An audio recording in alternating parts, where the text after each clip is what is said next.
We have a situation down in Florida that we've talked about before, and just to remind people, the abortionists, they're killing a baby. The baby pops out alive in the waiting room.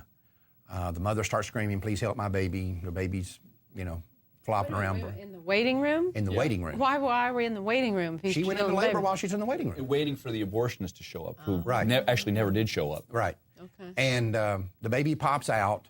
They just to make a long story short, they put the baby in a red plastic bag, loop the top of it, and throw it on top of the building. Right, okay. And the baby basically cooked in this bag and was killed. And they're trying, the pro-lifers down there and some others are trying to get murder charges brought against this person. The baby's alive, right? The baby's out of the womb. That's when personhood is supposed to start, right? That's the theory. Breathing. But they're not charging her with murder. They're charging her with a much less serious charge. And Johnny, who's supposed to be here but is ill, was down there, and he's joining us by phone now to kind of give us an update about what's going on down there. Hello, Johnny. Greetings, everybody. I may not sound like myself, but it's actually me. It's really you. Well, I think this is phony. He's not sick. He's lazy. Besides, I know he doesn't have swine flu because I asked him if he had this insatiable desire for bacon and ham, and he said no. It's time to get back to work, Johnny. All right. Anyway, tell us what's going on down there in Florida real quick. What's happening? Yes, notice baby Shanice actually had a birthday in July the 20th, 2006. This little child was born in the waiting room, just as you described, and despite the fact she was born, what this lady named Gonzalez did, and she's the owner of the abortion clinic, literally cut the baby's cord, put the baby's body in a biohazard bag with bleach, threw it on the roof to hide it from the police because somebody in that abortion place was so upset. When they saw that baby trying to breathe, they say the baby struggled for almost 5 minutes, the way that the affidavit reads. And somebody called the police, and police couldn't find the baby because she had thrown the baby on the roof. Right. When they finally did find this baby a couple of days later, because they found it stuffed in a little closet there, they did an autopsy and found out there was actually air bubbles in that baby's lungs. And so instead of actually charging anything to do with murder or homicide, they've charged Gonzalez with tampering with physical evidence and failure to hold a medical license. God. And I tell you, it's been an outrage down there. There's a pastor, Dozier down there, O'Neill Dozier. This black brother is something else. They actually had the baby's funeral at his church because there comes a time, I don't know, Mark, maybe y'all don't remember these days, but there was a time in the 50s if a black person was killed, literally, man, nobody cared. There was nothing ever done about it. Now the same thing happens to little babies. If a little baby is killed, nobody cares about it. Nobody cares. Nobody cares. Was this baby to term 9 months? Well, I don't know how many months it was. It was a late-term abortion because they were trying to use laminary. The baby was 22 to 24 weeks. Yeah. Interesting, I don't know if you know this woman is on the Discovery Channel. Her name is Dr. G, the medical examiner. She's the one that actually examined the baby. And she's a raving pro-abort, and I talked to her on the phone, and she said, yeah, there's air bubbles in the baby's lungs. However, she refused to diagnose it as a homicide because, in her medical opinion, the baby couldn't have survived outside the womb, when, in fact, it was taking breaths on its own. And there's been other babies at that age that survived. Oh, certainly. Oh, yeah. And, Johnny, really what she's saying, what this woman you're talking about saying, is what we saw in Congress when they had the debate over partial birth abortion. Right. And about whether somebody brought up, I think it was Chris Smith or something, brought up, well, you're doing this abortion. Let's say the baby slips out before you can puncture the back of the skull and kill the baby. Now the baby's out and alive. Now what do you do? And they're saying, well, you should continue and go ahead and finish up the abortion.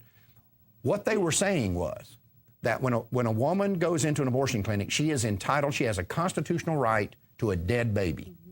Exactly. And I tell you, I tell people, I said, the question even in this case with baby Shanice is simple. Did this baby die in spite of medical help? Did she die from malice or neglect? Now, if she died from malice and neglect, this is homicide. Right. Did somebody even try to save this child? Right. There was not even an attempt made. And I'm telling you, the womb lynchers out there, they're counted on the state not to prosecute them for doing nothing to save a child just born. They're counting on it. Well, and the reason they're counting on it, Johnny, is because what we need to understand is this happens all the time. This just happens to be the one that got in the media. This was documented. Now, there is a silver lining in this. And listen, I'll be the first one to say we asked for homicide charges against Belkis Gonzalez and the rest of the crew there. But we got to understand that this happened in 2006. She wasn't charged until 2008. Two long years. We pounded that district attorney. It finally went up to the state legislature. The legislature issued a letter to the district attorney demanding that she charge Belkis Gonzalez. Finally, we went down and held a press conference in front of the DA's office demanding it and had a rally there. Finally, these charges came out. And I think some of them are felonies. And if she's convicted on this, she's going to go away for a long time. She'll never be near another abortion clinic in her life. Well, I agree. And you and I had this discussion last night. Cooler heads in the pro-life movement need to realize one thing, and that is that it's entirely possible that the district attorney in this deal is looking at it and saying, yeah, murder charges are what should be brought. But if I bring murder charges, I got a 5%, 1% chance of getting a conviction. But if I bring these lesser charges, I got a 90%. And we may be better off taking what we can get. Yeah. I mean, I totally agree that this woman should be charged with first-degree capital homicide. She ought to be in the state penitentiary for the rest of her life. But if you can't get that, I'd rather get what we can. Well, she's a raving pro-abort. Right. I mean, she's a radical. The district attorney's a raving pro-abort. But make no mistake about it, people around the country that are working in abortion clinics are watching this case. Even if pro-lifers aren't watching the case, the pro-aborts are watching this case, and they're saying, "Oh my goodness," right. Or worse, "I could be next." And I think that's one of the things that's driving them out of business. Well, you know, I had a sense too, Mark, while I was down there, and I got to speak to some of the law enforcement people. That they were there for the court, and of course she didn't show up for the court date and all, but they usually do that. But nevertheless, I was talking to some of the officers there, and you had the distinct impression for them that this thing bothered them more than anything else. You know, law officer, you can say what you want, regardless what side they may sit on things, but if a baby is dead and they have trouble even finding the baby's body, that's disturbing. Well, the baby was on the roof. It stayed there for, I think, an undeterminate, 2 weeks? No, Oh, they it was found 2 it days. 3 days later in a closet. Somebody went up there and got it and brought it inside the building. Okay. And it was only after an employee of the place said, this is what happened, that they actually figured out what was going on. What about the so-called mother that gave birth? Anything I don't happening know with what's her? going on. Yeah, well, so Gloria really had a change of heart when she saw that baby come out.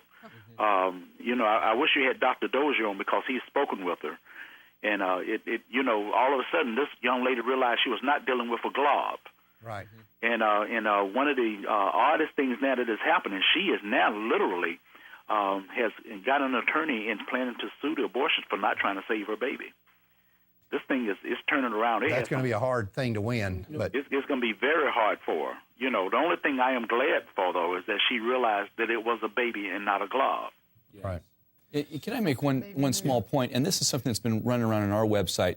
And people are saying in the pro-life movement, they're saying, you know, so Gloria went into the abortion clinic to have an abortion. She paid for a dead baby. She got a dead baby. And that's what she got. And no compassion. And from a pro-life perspective, we've got to remember to have compassion on these women. And if we've lost our sense of compassion for them and for the baby, then we really lost the battle already.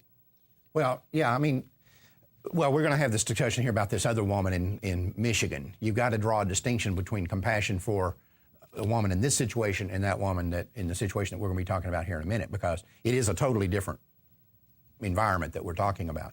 But, you know, Mark, I do want to say something, though.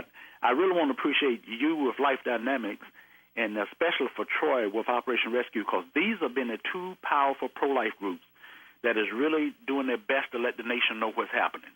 Other groups, for different reasons, are being a little quiet on this one. It's a little too controversial for them to touch, you know. Well, they're distasteful is the problem. You're dealing with, I mean, you sit here, even us, just sitting here and thinking about, they took this baby alive, put him in a red bag and threw him up on the roof in the middle of the summer in Florida, you know, her, and they're uncomfortable to talk about. And Yeah. I think one of the problems in the pro-life movement is so many of us, so a large percentage of us, are such decent, nice people that we don't want to deal with the seamier parts of this battle. And this is the stuff you just have to deal with. It's just a reality.